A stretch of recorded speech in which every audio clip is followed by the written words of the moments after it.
Hi అండి, అందరికీ నమస్తే. వెల్కమ్ టు పిఎస్ఆర్ వంటిల్లు. ఈరోజు నేను ఎన్నో ఔషధ గుణాలు ఉన్న ఉసిరికాయలతోటి టేస్టీ అయిన పచ్చడి ఎలా చేసుకోవాలి అనేది ఈ వీడియోతో మీకు షేర్ చేస్తున్నాను. వీడియో ఎక్కడా స్కిప్ చేయకుండా లాస్ట్ వరకు చూడండి. ఇప్పుడు ఉసిరికాయ పచ్చడి ప్రాసెస్ ఎలాగో చూద్దాము. ఇక్కడ నేను వీడియోలో చూపిస్తున్న సైజు ఉసిరికాయలని 6 ఉసిరికాయలను తీసుకొని ఈ విధంగా ముక్కలు కట్ చేసి ఉంచాను. ఇప్పుడు ఈ ఉసిరికాయ ముక్కలకి సరిపడా 7-8 ఎండుమిరపకాయలను తీసుకున్నాను.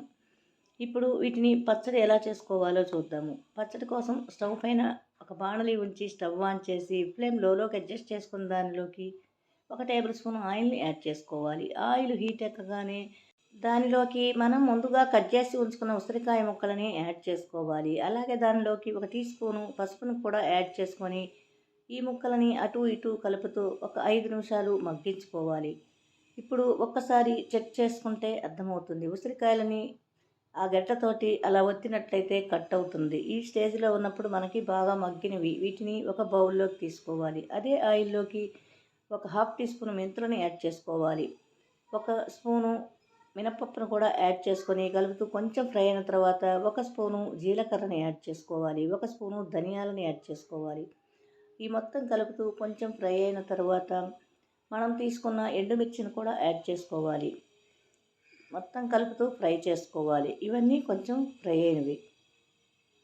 బాగా ఫ్రై అయిన తర్వాత దానిలోకి కొద్దిగా చింతపండుని తడుపుకొని దానిలో యాడ్ చేసుకోవాలి. ఉసిరికాయ పచ్చడికి చింతపండుని కొంచెం వేసుకున్నట్లయితే వగరు తగ్గి పచ్చడి బాగా టేస్ట్గా ఉంటుంది. ఇప్పుడు స్టవ్ ఆఫ్ చేసి దించి చల్లారనివ్వాలి. చల్లారిన ఈ మిశ్రమాన్ని ఒక మిక్సీ జార్లోకి యాడ్ చేసుకోవాలి. ఈ మొత్తాన్ని యాడ్ చేసుకున్న తర్వాత దానిలోకి టేస్ట్కి సరిపడా సాల్ట్ని యాడ్ చేసుకోవాలి. ఒక్కసారి మొత్తాన్ని మిక్సీ వేసుకోవాలి. చక్కగా ఎండుమిరపకాయలంతా కారప్పొడి రెడీ అయింది. ఒక్కసారి బాగా కలుపుకొని దాంట్లోకి మనం మగ్గించుకున్న ఉసిరికాయ ముక్కలని యాడ్ చేసుకోవాలి. అలాగే ఆ ఉసిరికాయ ముక్కలు కారంలోకి బాగా కలిసేలాగా కలుపుకొని ఒక్కసారి మరలా మిక్సీ వేసుకోవాలి. పచ్చడి చక్కగా రెడీ అయింది. ఇప్పుడు టేస్ట్ చూసుకొని ఏమైనా కావాలంటే ఉప్పు చింతపండు వేసుకోవచ్చు. ఇప్పుడు తాలింపు ప్రిపేర్ చేసుకోవాలి. స్టవ్ పైన ఒక బాణలి ఉంచి స్టవ్ ఆన్ చేసి ఫ్లేమ్ లోకి అడ్జస్ట్ చేసుకుని దానిలో 1 టేబుల్ స్పూను ఆయిల్ని యాడ్ చేసుకోవాలి. ఆయిల్ హీట్ ఎక్కగానే 1 స్పూను ఆవాలని యాడ్ చేసుకోవాలి. ఆవాలు చిటపటమనగానే 1 స్పూను మినపప్పుని, 1 స్పూను పచ్చిశనగపప్పు, 1/2 టీ స్పూను జీలకర్రని యాడ్ చేసుకోవాలి. అలాగే 2 ఎండుమిరపకాయలని తుంచుకొని యాడ్ చేసుకొని 2 రెమ్మలు కరివేపాకును కూడా యాడ్ చేసుకోవాలి. ఇది కొంచెం ఫ్రై అవ్వగానే 1 స్పూన్ వరకు ఇంగువని యాడ్ చేసుకోవాలి. కలుపుతూ ఈ తాలింపంతా కూడా ఫ్రై అవ్వనివ్వాలి. ఇప్పుడు దానిలోకి మనం రెడీ చేసి ఉంచుకున్న ఉసిరికాయ పచ్చడిని యాడ్ చేసుకోవాలి. ఈ పచ్చడి అంతా కూడా బాగా కలుపుతూ మగ్గించుకోవాలి. తాలింపులోకి చిన్నులపాయలని నేను యూజ్ చేసుకోవట్లేదు. కార్తీక మాసంలో ఉసిరికాయ పచ్చడి తింటే చాలా మంచిది.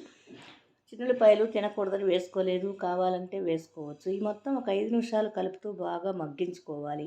ఎక్కడ మనం తడిని యూజ్ చేయలేదు కాబట్టి 1-2 మంత్స్ వరకు నిల్వ ఉంటుంది. లాస్ట్ అండ్ ఫైనల్గా కొంచెం కొత్తిమీర తరుగును కూడా దీనిలోకి యాడ్ చేసుకొని ఒకసారి బాగా మిక్స్ చేసుకోవాలి. స్టవ్ ఆఫ్ చేసి దించి సర్వింగ్ బౌల్లోకి తీసుకొని సర్వ్ చేసుకోవచ్చు. ఎంతో టేస్టీ అయిన ఉసిరికాయ పచ్చడి రెడీ అయింది. ఈ పచ్చడి అయితే వేడివేడి అన్నంలోకి కొంచెం పచ్చడి పెట్టుకొని నెయ్యి వేసుకొని కలుపుకొని తింటే చాలా అంటే చాలా టేస్టీగా ఉంటుంది. మా రెసిపీ కనుక మీకు నచ్చినట్లయితే లైక్ చేయండి, షేర్ చేయండి, కామెంట్ చేయండి. Thank you for watching.